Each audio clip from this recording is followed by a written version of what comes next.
तो hello everyone. So guys, अभी हम लोग बात करेंगे सबसे इंपॉर्टेंट सब्जेक्ट कॉस्ट अकाउंटिंग के बारे में बात करेंगे। मैं बात कर रहा हूँ टीवाई बीकॉम सेमेस्टर 5 में। ओके, जो कॉस्ट अकाउंटिंग सब्जेक्ट्स है, इसमें मैं बच्चा लोग आप लोगों को हर एक क्वेश्चंस बताऊंगा कि कौन से क्वेश्चन कितने मार्क्स का है, वो भी 2015 से लेके 2023 तक जितने भी एग्जाम हुए हैं सारे एग्जाम्स के क्वेश्चंस बताऊंगा। एंड सारे के सारे क्वेश्चंस के सॉल्यूशंस वीडियोस कहाँ पे मिलेंगे मैं ये भी बताऊंगा आप लोगों को, वो भी पूरे एंड तक वीडियो को देखना। उसके लास्ट में मैं आपको बताऊंगा कि वीडियोस कहाँ से मिलेंगे। मैं बात कर रहा हूँ टीवाई बीकॉम सेमेस्टर 5 में कि ये सारे क्वेश्चंस आपके एग्जाम्स में कभी ना कभी आए हुए हैं 2015 से लेकर 2023 तक। पहले पेपर 75 मार्क्स का हुआ करता था, उसके बाद पेपर 100 मार्क्स का हुआ है। ओके, तो ये यहाँ से देख रहा है 2018 से लेके 2019, उसके बाद 2020-21 में पेपर नहीं हुआ, 2022 में पेपर हुआ है नवंबर में, 2022 में 100 मार्क का पेपर हुआ, उसके बाद फिर 2023 नवंबर में हुआ 100 मार्क का पेपर। सारे पूरे के पूरे पेपर का एनालिसिस करके लेके आया हूं कि कौन सा क्वेश्चन कितने मार्क्स का आता है, क्या क्या क्वेश्चन बार बार रिपीट हो रहे हैं। ओके, तो वीडियो बहुत इंपॉर्टेंट होगा और ये सब समझ लो कि आपके लिए कॉस्ट अकाउंटिंग के लिए इंपॉर्टेंट लेक्चर्स है। अब बच्चों को अब ये तो डाउट आएगा, सर अगर इसके पीडीएफ मिल जाते तो बहुत अच्छा था। दूसरी चीज, बच्चे लोगों का अभी आप लोगों का ये भी रहेगा, सर इसके रिकॉर्डिंग लेक्चर्स हैं क्या आपके पास। बच्चा लोग मैं आपको बताऊंगा वीडियो के एंड में कि रिकॉर्डिंग लेक्चर्स कहाँ से मिलेगा। प्लीज़ वीडियो को एंड तक देखना एंड प्लीज़ प्लीज़ अपने दोस्तों के साथ शेयर करना। ये वीडियो बहुत इंपॉर्टेंट नॉलेज दे के जाऊंगा ये। ओके, अब ध्यान से सुनना मेरे प्यारे बच्चों। अगर मैं इस चैप्टर से ये जो सब्जेक्ट्स हैं इसकी मैं बात करूँ इन सब्जेक्ट्स में, ओके, कॉस्ट अकाउंटिंग सब्जेक्ट्स में, जैसे कि material costing, labour cost, overheads, cost sheet, उसके बाद रिकॉन्सिलेशन, ये 5 चैप्टर जो है ये आपकी प्रैक्टिकल चैप्टर है सेमेस्टर 5 में। बात समझ में आ। एंड सबसे ज़्यादा इंपॉर्टेंट चीज़ बच्चे लोग आपको मैं ये बता रहा हूँ कि आधे बच्चे लोगों को या फिर 90% बच्चे लोगों को अगर मैं एक क्वेश्चन पूछूँ ना, आप लोगों को नहीं पता रहेगा।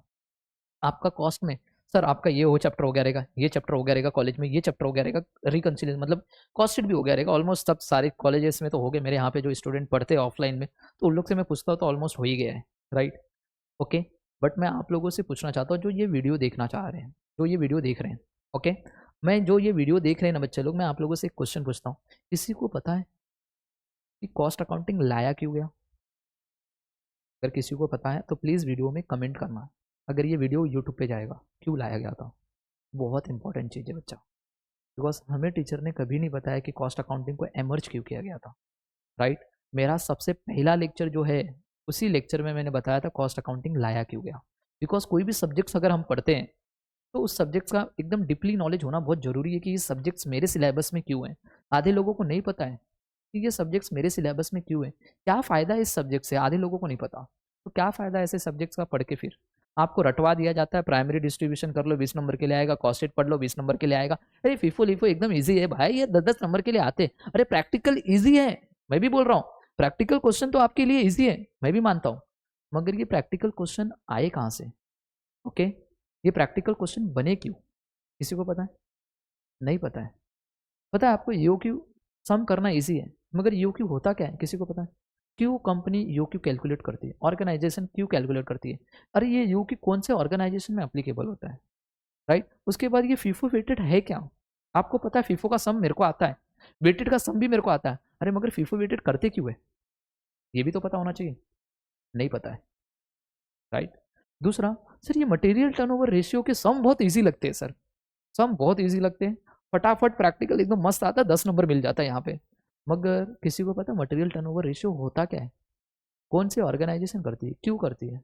पता मटेरियल टर्नओवर रेशियो का मतलब ही होता है मेरे बच्चे लोग, आपके मटेरियल का मूवमेंट कितना फास्ट है। मूवमेंट कितना फास्ट है मतलब अगर मैं कोई मटेरियल खरीद के लेके आ रहा हूँ, रॉ मटेरियल मेरे स्टॉक में पड़ा है, अगर ये 1 साल तक पड़ा है, या फिर कोई मटेरियल में खरीद के लेके आ रहा हूँ, जैसे ही खरीद के लेके आ रहा हूँ तुरंत उसका प्रोडक्शन हो जा रहा है और वो उसका प्रोडक्ट बन के सेल भी हो जा रहा है। तो ऐसे मटेरियल टर्नओवर, जो मटेरियल मेरे पास आ तो रहा है बट वो तुरंत स्टॉक में से निकल जा रहा है, इसको बोलते हैं फास्ट मूविंग। मतलब कि ये मटेरियल मेरे लिए बहुत इंपॉर्टेंट है, इससे जो प्रोडक्ट बन रहा है वो मार्केट में बहुत ज़्यादा बिक रहा है। अब कुछ मटेरियल में खरीद के तो लेके आ रहा हूँ बट वो सालों साल तक वहीं पे पड़ा है, समझ में आया, 4 साल 5 साल तक वहीं पड़ा, क्यों? उससे जो बनता प्रोडक्ट है ना वो मार्केट में बिक ही नहीं रहा है, उसकी डिमांड ही नहीं है। तो ऐसे मटेरियल मेरे लिए नॉन मूविंग मटेरियल है, ऐसे मटेरियल के ऊपर खर्चा करने से अच्छा नेक्स्ट टाइम मैं ये मटेरियल खरीदूँ ना, इससे अच्छा इसको बेच के फटाक से हटा दो यहाँ से आपके स्टॉक में से, क्यों? ये वेस्टेज है आपके लिए। तो ये सारी चीज़ें हमको बता रहा है कि मटेरियल टर्नओवर मतलब कि कौन सा मटेरियल, ओके, आपके लिए, जैसे कि सपोज मैं 3 प्रोडक्ट बनाता हूँ, product A, product B, product C, 3 type के प्रोडक्ट बनाता हूँ, राइट। तो मैं मटेरियल ए जो आता है वो प्रोडक्ट ए बनता है, मटेरियल बी जो आता है उससे प्रोडक्ट बी बनता है, जो मटेरियल सी आता है उससे प्रोडक्ट सी बनता है। मटेरियल ए की डिमांड मार्केट में बहुत ज़्यादा है, मटेरियल बी की डिमांड मार्केट में है ही नहीं, और जो मटेरियल सी है उसकी डिमांड है मगर उतनी नहीं है, तो मैं क्या करूँ, मटेरियल बी भी मंगा के रखता हूँ, मटेरियल सी भी मंगा के रखता हूँ। मटेरियल ए की डिमांड बहुत ज्यादा है, ये फास्ट मूविंग है, फटाफट ये मूव हो रहा है, आता है बनता चला जाता है, आता है बनता चला जाता है, और मैं मटेरियल बी ला के रखता हूँ, वो 6 महीना 7 महीना रुकता है, उसके बाद प्रोडक्ट बनता है, फिर उसकी डिमांड आती है तब जाती है। तो मुझे एक बात बताओ, एज अ ऑर्गेनाइजेशन मेरे को क्या करना चाहिए, मटेरियल बी स्टॉप करना चाहिए कि नहीं करना चाहिए? बिकॉज मैंने चेक कर लिया ये मटेरियल टर्नओवर के क्वेश्चन से, मतलब कि ये क्वेश्चन को सॉल्व किया तब मैंने चेक किया कि भैया बी वाला जो मटेरियल है ना, इसका मूवमेंट बहुत स्लो है, 7-7 महीने तक मेरे स्टॉक में पड़ता है। अगर ये 7 महीने तक स्टॉक में पड़ा है, बेच रहा हूँ, मतलब कि ये मेरे लिए वेस्टेज है बच्चा, 7 महीने तक पड़ा है ये, तो इससे अच्छा मैं मटेरियल ए खरीदता हूँ ना, मटेरियल ए पे ज्यादा फोकस करता हूँ, मटेरियल ए ज्यादा बिकेगा मार्केट में, तो मटेरियल ए पे फोकस करता हूँ, फटाफट बिकाऊंगा, ये 6 महीने तक स्टॉक में ही पड़ा रहता है, तो मेरे लिए एक तो जगह खा रहा है, ऊपर से 6 महीने तक इसको रोक के रोको, खराब हुआ वो भी अलग से बात। तो ये हमको ये सिखाता मटेरियल टर्नओवर, समझ में आया क्या? अब उसके बाद अगर मैं बात करूँ लेबर कॉस्ट, लेबर कॉस्ट में देखिए बेसिक डीए बोनस ओटी, मतलब कि जो लेबर लोग होते हैं उनको जो पगार दिया जाता है, वेजेस दिया जाता है, उसमें बेसिक डीए बोनस ओटी क्या होता है, ये सारी चीज़ें मैंने एकदम डिटेल में समझाया हुआ है। लेबर की कॉस्ट क्यों कैलकुलेट किया जाता है, लेबर की कॉस्ट को कैलकुलेट करने के लिए कितने सारे मेथड है, ये मेथड किसने किसने दिए, ये मेथड क्या कहते हैं कि लेबर को कैसे पगार देना चाहिए। क्यों आपने देखा रहेगा लेबर के ऊपर ज़्यादा निगरानी रखनी पड़ती है, नहीं तो लेबर लोग क्या करते हैं, टाइम पास करते हैं। तो ये सारी की सारी चीज़ें आपको मैंने सिखाया है। ओके, इसके अंदर मैंने डीपली सिखाया बच्चा, इसके मैंने थ्योरी भी पढ़ाया, थ्योरी के अंदर आपको पता है, किसी को पता है टाइम कीपिंग क्या होता है, टाइम बुकिंग क्या होता है, किसी को नहीं पता रहेगा, आपको पता करना चाहिए टाइम कीपिंग क्या होता है, टाइम बुकिंग क्या होता है, समझ में आ गया क्या?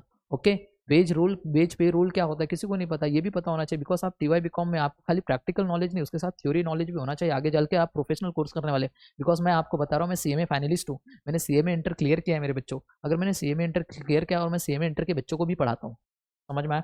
तो बच्चा मेरे पास इतने नॉलेज है, मैं 8 साल से सिर्फ सिर्फ और सिर्फ कॉस्ट अकाउंटिंग सब्जेक्ट पढ़ा रहा हूँ, समझ में आया? 2016 में मेरा पास आउट हुआ था ये टीवाई बीकॉम, उसी टाइम से मैं टीवाई बीकॉम को पढ़ाना चालू कर दिया था, समझ में आया? सीएमए इंटर क्लियर किया मैंने, सीएमए इंटर के बाद सीएमए फाइनलिस्ट हूँ, तो बच्चा कहीं ना कहीं नॉलेज मेरे पास बहुत है, ये याद रहेगा सबको। तो बच्चे लोग आपको मैं वही नॉलेज देना चाहता हूँ कि जो एकदम डीपली नॉलेज है, और आपको पता है सीएमए में पूरा का पूरा सबसे ज़्यादा इंपॉर्टेंट चैप्टर यही होता है कॉस्ट अकाउंटिंग का, तो आपको कॉस्ट अकाउंटिंग में एकदम डिटेल नॉलेज देके जाऊंगा, थ्योरी का ऐसा नॉलेज देके जाऊंगा ना बच्चा लोग, आपके लाइफ में आप बोलोगे कि सर यस आपने बहुत इंपॉर्टेंट लेक्चर हमको बता के गए हो। ये बात समझ में आया? तो बच्चे लोग हेल्से रोवन जो है उसके अंदर भी आपने देखा रहेगा, हेल्से रोवन है, उसके बाद देखो यहाँ पे ये जो इस साल पेपर आया था जिसमें हेल्से रोवन, ये दिख रहा है यहाँ पे टेलर ने, गन्स ने, टाइम रेट, पीस रेट, इसके हिसाब से उन लोगों ने वेजेस डिसाइड किया था, क्या क्या वेजेस होगा वो भी। किसी को पता है ओवरहेड चैप्टर में primary distribution, sir primary distribution बहुत प्यारा क्वेश्चन है, आराम से हो जाता है, 20 नंबर तो मिल जाता है। अरे मेरे बच्चे, मेरे को पता है प्राइमरी डिस्ट्रीब्यूशन बहुत अच्छा है, मगर करते क्यों है, सेकेंडरी करते क्यों है? वो सर्विस डिपार्टमेंट वाला आपको पता है, अपन प्राइमरी करते हैं तो सर्विस डिपार्टमेंट के खर्चे होते हैं, ओके, याद है?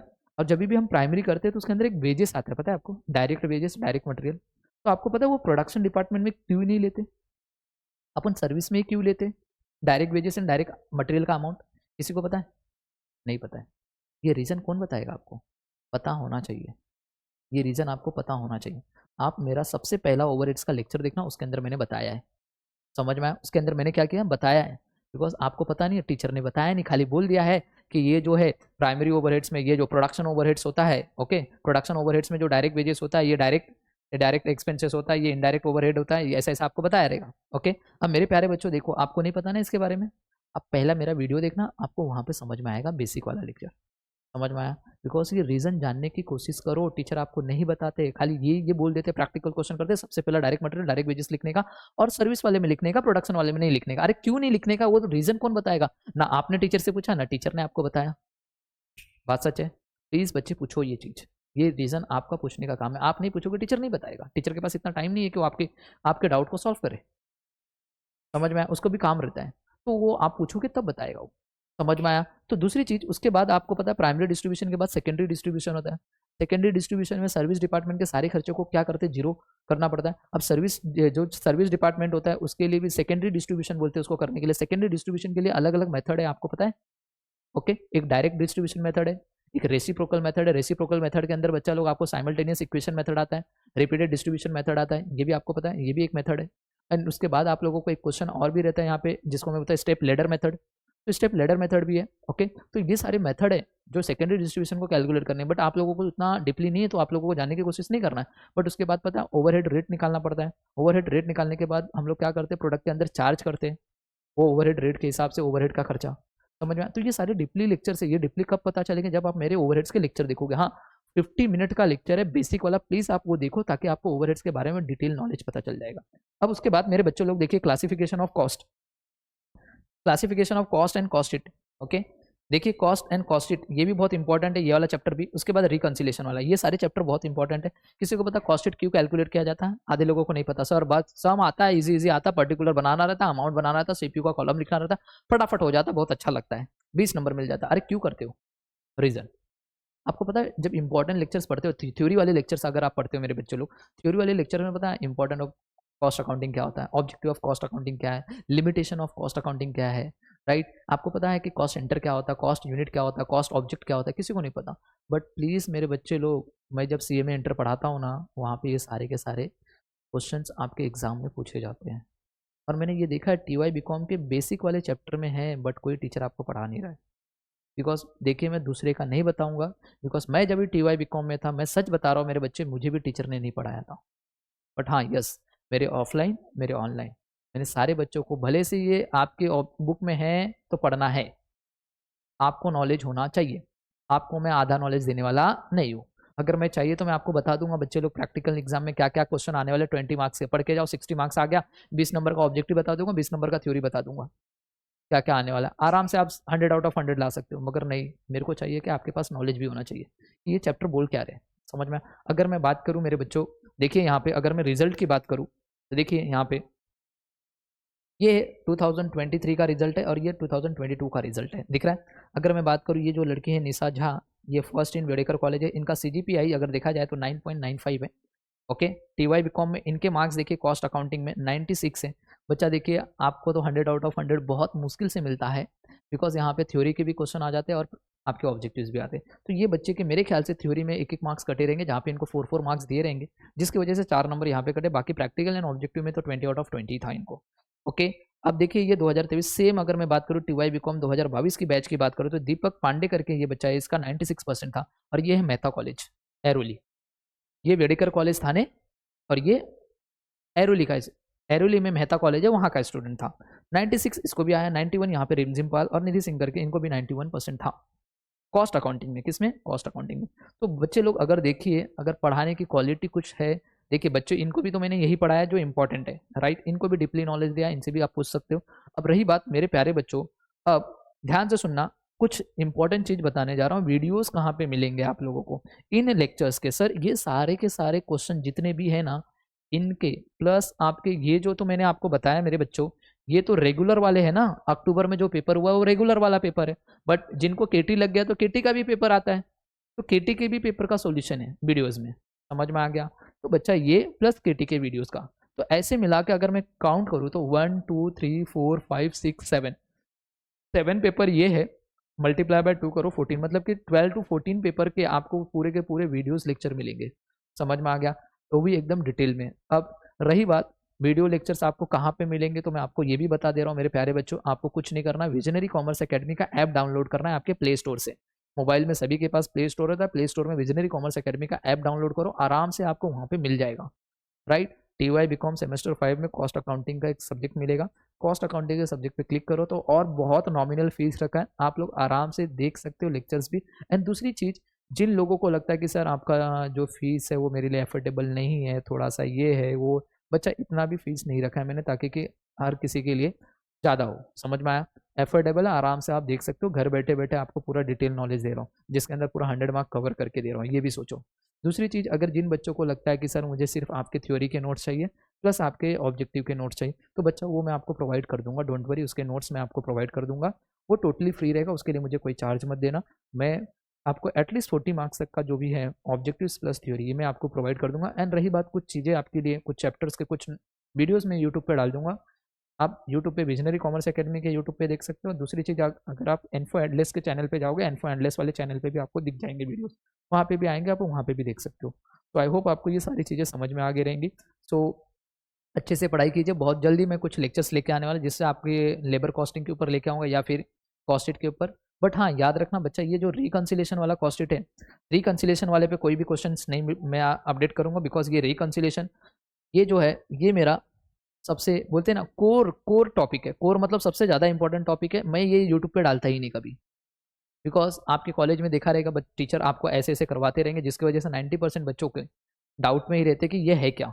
बट मेरे बच्चों को मैं ये विद इन 2 मिनट सिखा देता हूँ, 2 मिनट के अंदर ये पूरा चैप्टर खत्म होता है, जिसमें आप 10 नंबर तो आराम से इजिली कैलकुलेट कर लेते हो। ओके, याद रहेगा। अब रही बात, अगर मैं बात करूँ मेरे प्यारे बच्चों, तो देखिए कि कौन कौन से क्वेश्चन सबसे ज़्यादा इंपॉर्टेंट है, एग्जाम में आने के ज़्यादातर चांसेस है। अगर मैं बात करूँ, देखिए 2015 में 75 मार्क का, 2016 में 75, 2017 इन 3 साल पेपर जो होता था वो 75 मार्क्स का होता था। 2018 से पेपर 100 मार्क के हुए, राइट। अब अगर मैं बात करूँ 2018, वो एक ऐसा साल था जिसमें जो क्वेश्चन बनते थे ना, हर एक क्वेश्चन 15 मार्क के हुआ करते थे। उस टाइम पे 20 मार्क के नहीं हुआ करते थे, 15 मार्क के हुआ करते थे। ओके, उसके बाद 2000 नवंबर से जितने भी क्वेश्चन बनने चालू हुए वो है हो गए अपने 20-20 नंबर के, हर एक क्वेश्चन 20-20 मार्क्स का हो गया। 2020 2021 में पेपर नहीं हुआ, कोरोना था। 2022 में पेपर हुआ है, उसके बाद 2023 में पेपर हुआ। अगर मैं बात करूँ मटेरियल कॉस्ट में, सबसे पहला ईओक्यू क्या है मेरे बच्चे लोग, ईओक्यू। अगर मैं ईओक्यू की बात करूँ तो देखिए 1 2 3 4 5 6 लगातार 6 साल पेपर में पूछा ही है ये पेपर, मतलब ईओक्यू हर साल आता है। दूसरा, अगर मैं बात करूँ फिफो एंड वेटेड, किसकी बात करूँ, फिफो एंड वेटेड, तो बच्चे लोग देखिए फिफो वेटेड भी देखा 1 2 3 4 5 6 6 बार आया, मतलब कि फिफो वेटेड आता है। इससे पहले देखिए अभी जो लेटेस्ट पेपर हुआ था 2023 में नवंबर में, उसमें वेटेड पूछा था 10 नंबर के लिए, उससे पहले फिफो पूछा था 10 नंबर के लिए। समझ में आ गया। अगर मैं बात करूँ मटेरियल टर्नओवर रेशियो का, तो देखिए ये स्टार्टिंग में पहले मतलब 2015 16 17 में उतना नहीं पूछा करता था, बिकॉज उस टाइम पे ईओक्यू और ये फिफो देता, बिकॉज पेपर ही आपका 75 मार्क का होता था। ओके, तो उस टाइम पे पूछता ही नहीं था। तो एक बार 2018 में पूछा था, 2019 में नहीं पूछा, उसके बाद 2022 में मटेरियल टर्नओवर से क्वेश्चन पूछा है, 2023 में, मतलब कि ये पिछले 2 साल थे जिसमें मटेरियल टर्नओवर से क्वेश्चन आ रहे। ओके, अगर मैं बात करूँ मेरे बच्चे लोग लेबर कॉस्ट में, बेसिक डीए बोनस ओटी वाला जो क्वेश्चन होता है, आप लोगों को लेबर कॉस्ट स्टेटमेंट बनाते हो आप लोग, तो वहाँ पे आप लोगों को ये क्वेश्चन हर साल आया। देखो ऐसा कोई साल नहीं जिस साल नहीं पूछा है। देखिए बच्चे लोग, अगर मैं बात करूँ स्टार्टिंग में, देखिए यहाँ पे 15 नंबर, यहाँ पे 15 नंबर, यहाँ पे 8 नंबर, यहाँ पे 8 नंबर, यहाँ पे 10 और यहाँ पे भी 20 नंबर, मतलब 2020 में ना लेबर दिख रहा basic DA bonus and OT वाला 20 नंबर का आ गया था ये। ओके, और यहाँ पे देखिए 10 नंबर का, मतलब हर साल पूछता, मतलब कि ये क्वेश्चन कंपलसरी है। अगर मैं हेल्थ एंड रोवन की बात करूँ तो हेल्थ रोवन भी हर साल पूछता है। देखो ऐसा कोई साल नहीं था जिस साल हेल्थ से रोवन से नहीं, मतलब हेल्थ से एंड रोवन आपको पढ़ के ही जाना है। और यहाँ पे देखिए अभी जो पिछला पेपर हुआ था 2023 में, तो Halsey Rowan Taylor Gantt time rate piece rate ये पूरा का पूरा पूछ लिया था 20 नंबर के लिए। ओके, अगर मैं बात करूँ ओवरहेड चैप्टर की, तो ओवरहेड चैप्टर में देखिए प्राइमरी डिस्ट्रीब्यूशन हर साल पूछता है, और हर एक 110% दिख रहा है, लगातार 3 साल से प्राइमरी डिस्ट्रीब्यूशन ही पूछ रहा है 20-20 नंबर के लिए। बच्चा लोग देखिए प्राइमरी डिस्ट्रीब्यूशन 20 नंबर के लिए आता है, मतलब कि एक तो कंफर्म हो गया कि सिर्फ प्रैक्टिकल क्वेश्चन प्राइमरी डिस्ट्रीब्यूशन अच्छे से करके जाना 20 नंबर मिल जाएगा, और बहुत ईजी। और दूसरा है machine hour rate. Machine hour rate का मतलब कि आपके ऑर्गेनाइजेशन में जो मशीन, एक मशीन है ना, तो एक मशीन को चलाने के लिए 1 घंटे का क्या खर्चा आ रहा है वो आपको कैलकुलेट करना है। और मशीन आर रेट में मैंने आप लोगों को बताया 2 तरह के खर्चे होते हैं, एक स्टैंडिंग खर्चा होता है, स्टैंडिंग कॉस्ट होती है, और एक रनिंग कॉस्ट होती है। अगर मैं स्टैंडिंग कॉस्ट को बात करूँ तो वो फिक्स कॉस्ट होता है, चाहे मशीन चले या ना चले फिर भी ये खर्चे लगेंगे। और एक होता है रनिंग कॉस्ट, जो मशीन अगर आपकी नहीं चलेगी तो ये कॉस्ट नहीं लगेगा, मशीन चलेगी तो ही कॉस्ट आएगी। तो उसके जो हम लोग को कैलकुलेट करना पड़ता है बच्चा लोग, वो चीज़ तो हम लोग इसमें देखते हैं। ओके, याद रहेगा। तो कैलकुलेट करते हैं standing charges plus running charges, उसके हिसाब से हम लोग को मशीन 1 घंटे में कितना चल रही है, 1 घंटे में क्या कॉस्ट आ रही है मशीन की, वो कैलकुलेट करते हैं, राइट। उसके बाद अगर मैं कॉस्ट शीट की बात करूँ तो मेरे नन्हे मुन्ने लोग अगर मैं देखूँ, तो मेरे प्यारे बच्चों देखिए सिंपल वाला कॉस्ट शीट ना एग्जाम में कभी नहीं पूछा है। ओके, कॉस्ट शीट में 3 टाइप होते हैं। सिंपल वाला जहाँ पे सिर्फ रुपीज़ का कॉलम रहता है, मैं ऑलरेडी मेरे बच्चे अगर मेरे से लेक्चर्स ले रहेंगे उनको पता रहेगा सिंपल वाला। दूसरा होता है कॉस्ट पर यूनिट होता है, नन्हे मुन्ने लोग अगर कॉस्ट पर यूनिट देखिए 1 2 3 4 5 5 बार ये पूछ चुका है। ओके, अभी जो लेटेस्ट पेपर हुआ था 2023 का, उसके अंदर ना बच्चों को थोड़ा सा बोलते हैं ना दिल दहला देने वाला एग्जाम में क्वेश्चन आ गया था, 2 प्रोडक्ट की कॉस्ट कैलकुलेट करनी थी। तो आधे लोगों को तो आता ही नहीं था, जो नए नए बच्चे थे जिन्होंने कहीं से लेक्चर्स नहीं देखा रहेगा या कुछ नहीं किया रहेगा उनको नहीं। बट हाँ, जिन्होंने हमसे लेक्चर परचेज किया था उनको ये क्वेश्चन बहुत आसान था, बिकॉज 2 प्रोडक्ट की कॉस्ट कैसे कैलकुलेट करते हैं 90% बच्चे लोगों को एग्जाम में आया ही नहीं करने, और इतना ईजी क्वेश्चन था कि पूछो मत। समझ में आया। तो लेटेस्ट पेपर जो हुआ अभी उसमें ये 2 प्रोडक्ट की कॉस्ट कैलकुलेट करने के लिए दिया था। ऑलरेडी मैं बच्चों को सीए में इंटर के लेवल के क्वेश्चन करवाता हूँ, तो उनके लिए टीवाई बीकॉम के क्वेश्चन तो बहुत ईजी होते हैं। तो बच्चे लोग ये जो है आपके यहाँ पे क्वेश्चन, ये बहुत इजी क्वेश्चन था, जो कि 20 मार्क्स आपको आराम से देके जाता था। बस कुछ नहीं था, 2 कॉस्ट शीट बनानी थी, अगर 2 कॉस्ट शीट बना देते, दोनों प्रोडक्ट का अलग अलग बनाना था, आराम से 2 कॉस्ट शीट बनती, 20 नंबर मिल जाता। अदरवाइज एक ही में दोनों सिखाया था मैंने बच्चों को, तो बच्चे ने आराम से वही करके आया। अब अगर मैं बात करूँ मेरे बच्चों, एस्टिमेटेड कॉस्ट शीट दिख रहा है, ये 2022 में आया था 20 नंबर के लिए, तो एस्टिमेटेड वाला भी इंपॉर्टेंट है। अब बात करते हैं रिकंसिलेशन कॉस्ट शीट। देखिए ये हर साल आता है, दिख रहा है, एक बार नहीं आया था, बाकी हर साल आया हुआ है। 10-10 नंबर के लेटेस्ट अभी जो 2 पेपर हुए हैं, पिछले 2 पेपर, उसमें ये 10-10 नंबर के लिए आया था। और उससे पहले ये 15 नंबर का हुआ करता था। बहुत अच्छा था चैप्टर ये रिकंसिलेशन। बट देखिए रिकंसिलेशन की मैंने एक खासियत बताई, रिकंसिलेशन चैप्टर इतना इंपॉर्टेंट चैप्टर है और ये चैप्टर मैं यूट्यूब पे डालने वाला नहीं हूँ। ये चैप्टर मेरी स्पेशली मत बोलते ना, ये मेरा स्पेशलिस्ट चैप्टर है जिसको मैं यूट्यूब पे डालता नहीं, जिसके लिए मेरे पास शॉर्ट ट्रिक है। इसके लिए आपको लेक्चर्स बाय करने पड़ेंगे इस चैप्टर के लिए। ये चैप्टर मैं ना तो यूट्यूब पे डालता हूँ ना मैं अपने ऐप के ऊपर फ्री में रखता हूँ। इसके लिए तो आपको पे करना पड़ेगा और ये पे करने के बाद ही आप इसका वीडियोस देख सकते हो। अब रही बात, अगर आपको कुछ नोट्स का रिक्वायरमेंट है कि सर मुझे ना थ्योरी के एंड प्लस मुझे आपके ऑब्जेक्टिव्स के नोट्स चाहिए, तो प्लीज़ आप ये नंबर पे कांटेक्ट कर लीजिए। संजय सर करके मेरा नाम है, इस नंबर पे आप कांटेक्ट कीजिए। आपको क्या करना है, व्हाट्सएप पे हाय भेजना है और आपकी स्ट्रीम बताना है, सर मैं टीवाई बीकॉम में हूँ, ओके, मुझे आपके कॉस्ट अकाउंटिंग के थ्योरी एंड ऑब्जेक्टिव्स के नोट्स चाहिए, तो मैं आपको प्रोवाइड कर दूंगा। अगर आपको एफए रिलेटेड या फिर कोई टैक्स रिलेटेड कोई क्वेश्चंस या फिर कोई पीडीएफ के नोट्स चाहिए, तो प्लीज़ आप ये सुनील सर का नंबर है, ये नंबर पे आप कांटेक्ट करना। आपको एफए रिगार्डिंग कुछ लेक्चर्स प्लस आप लोगों को, मेरे बच्चे, आप लोगों के नोट्स यहाँ से मिल जाएंगे, सुनील सर आपको प्रोवाइड कर देंगे। अगर आप देखना चाहते हो तो एफए के भी मार्क्स मैं दिखा देता हूँ, ये निशा झा के एफए में भी इस बच्ची को 95 मार्क्स है, जो कि एफए जैसे सब्जेक्ट में भी 95 मार्क्स लाना बहुत डिफिकल्ट होता है। तो सोचो किस तरह का टीचिंग करवाते रहेंगे हम। ओके, सो आई होप आपको ये सारी चीज़ें समझ में आ गई रहेंगे मेरे बच्चों लोग। अगर कुछ भी कॉन्टेक्ट, कुछ भी क्वेरीज है, अगर चलिए आपको मैं ये भी बता दे रहा हूँ, अगर आप हमारे यहाँ पे क्लास नहीं लगाए, किसी भी सम में डाउट है आपको, सर कोई भी क्वेश्चन, मनन प्रकाशन का क्वेश्चन या किधर के भी क्वेश्चन लेके आओ, ओके, किसी भी पास्ट ईयर के कितने भी क्वेश्चन, कैसे भी क्वेश्चन रहने दो, मतलब कि वो कॉस्ट से रिलेटेड होना चाहिए। समझ में आया? अगर आपको क्वेरीज है तो प्लीज़ आप ये नंबर पे भेज दीजिए, ओके। मेरे पास टाइम रहा तो मैं आपको इसका सॉल्यूशन प्रोवाइड कर दूंगा। समझ में आया? तो आई होप आपकी मदद में इतना ही कर सकता हूँ। समझ में आया? तो आपको मैंने बता दिया क्या क्या पढ़ना है, कैसे कैसे पढ़ना है, क्या क्या क्वेश्चन सबसे ज़्यादा इंपॉर्टेंट। अगर मैं बात करूँ इंपॉर्टेंस की, तो देखिए मेरे बच्चों, अगर मैं बोलूँ तो देखिए, एक तो प्राइमरी डिस्ट्रीब्यूशन अच्छे से करके जाना, ये 20 नंबर, कॉस्ट शीट वाले एक अच्छे से करके जाना, ये 20 नंबर, 40 नंबर आपको यहाँ से मिल जाते हैं। और एक फीफो वेटेड अच्छे से करके जाना, कभी कभी ये 20 नंबर के लिए आता है। और लेबर वाले से अगर आपको चाहिए तो ये बेसिक डीए बोनस वाला अच्छे से करना और एक ये अच्छे से करना, बिकॉज लेबर से भी कभी कभी 20 नंबर के क्वेश्चन बनते हैं। ओके, तो आई होप आपको सारी चीज़ें समझ में आ गई रहेंगी। तो मिलते हैं नेक्स्ट लेक्चर में, कुछ टॉपिक के साथ, कुछ प्रैक्टिकल क्वेश्चन के साथ बताऊंगा। Okay, so bye bye and take care everyone.